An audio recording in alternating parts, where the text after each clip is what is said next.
رسٹاکس تو ایک ایسی دوا ہے جس کے بغیر گزارا ہوتا ہی نہیں، بہت کثرت سے استعمال میں آنے والی دوا ہے، کم سے کم میرے استعمال میں تو بہت آئی ہے یہ، اور بعض دفعہ تو لوگ سمجھتے تھے رسٹاکس سے آتا ہی کچھ نہیں، مگر اس لیے کہ اس سے ملتی جلتی دوائیں اور بھی بہت سی ہیں، مگر ان علامتوں میں رسٹاکس سے بہتر افیکٹو اور یقینی اثر والی اور دوا نہیں ملتی. غیر معمولی سچی دوا ہے اپنی علامتوں میں، جو نظر آئیں گی اس میں کام کرے گی. یہ نہیں ہو سکتا کہ رسٹاکس ناکام رہے، مگر بعض صورتوں میں اس کا رد عمل سخت ہو جاتا ہے، وہ پتہ لگنا چاہیے کہاں کہاں ہوتا ہے اور کیوں ہوتا ہے. رسٹاکس بنیادی طور پر وہ علامتیں رکھتی ہے جو ہوتی ہے نا بوٹی کاٹنے والی، کیا کہتے ہیں اس کو، وہ پتا ہوتا ہے نا جو لڑ جاتا ہے، چوئی میں تو مرجھا بجا شریف سا پودا ہے، اکثر وہاں پہاڑوں پہ ہوتی تھی اور ایک دوسرے کو لڑائی بھی کرتے تھے. سام بوٹی اس کا توڑ ہے، سام بوٹی اس کا بالکل برعکس ہے. جہاں یہ ہو لڑ جائے وہاں سام بوٹی اس کے کام آ سکتی ہے، اور سام بوٹی سے بہتر پالک ہے جو پہاڑی پالک، اس کو ہم پہاڑی پالک کیا کرتے تھے، وہ دراصل وہ آرنیکا ہے. اس وقت ہمیں پتہ نہیں تھا، لیکن وہ ٹوبیکو، ماؤنٹین ٹوبیکو کو آرنیکا کہتے ہیں جو نیچرل ہوتا ہے، اور وہ پالک سے ملتے جلتے پودے اس کے نکلتے ہیں، ان کو ہم پالک بھی کہا کرتے تھے. اس کو اگر رگڑ دیں فوراً تو کچھ افاقہ ہوتا ہے. اور وہ جو آپ کہہ رہے ہیں نا سام بوٹی کہہ رہی ہیں آپ، سام بوٹی سے فائدہ اٹھانا ہو تو بہت احتیاط سے ہلکا استعمال اس کا فائدہ دیتا ہے، ورنہ وہ خود بڑی خطرناک کھجلی پیدا کرنے والی اور سوزش پیدا کرنے والی چیز ہے.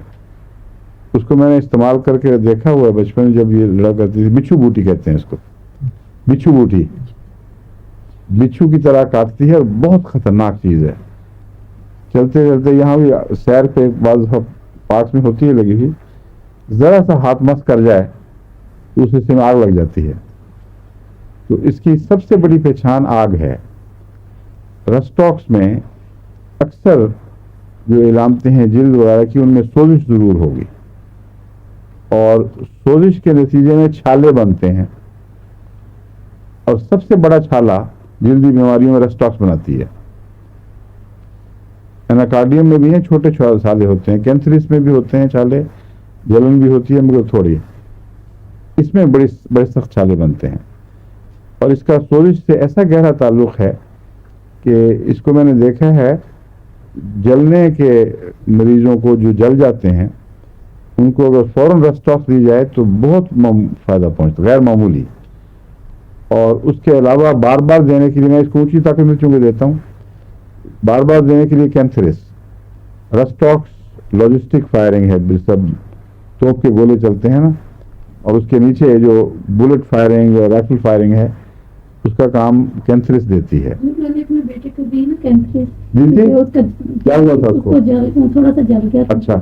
تو وہ کہتا ہے چوٹ آتی ہے تو دور چل جاتی ہے، آتی ہے تو ایسے کرتی ہے. کیا مطلب کہ اس کو آرام آ رہا تھا، تو کہتا ہے اس کے پاس آتی ہے تو پھر دور جاتی ہے. یہ بعض دفعہ ہوتا ہے کہ جو مثلا اگر بچھو کاٹ جائے یا اس کا بھیڑ کا ڈنگ لگے، شہد کی مکھی کا ڈنگ ہو، اس میں اگر آپ دوا صحیح دیں تو اس میں لہریں لگتا ہے کہ سکڑ رہی ہیں، واپس جاتی ہیں اور واپس آ جاتی ہیں. اس بچے نے الٹ حساب بتایا ہے کہ درد آ کے پیچھے ہٹ جاتی ہے. اتنا نمایاں جلدی احساس ہوتا ہے آرام کا.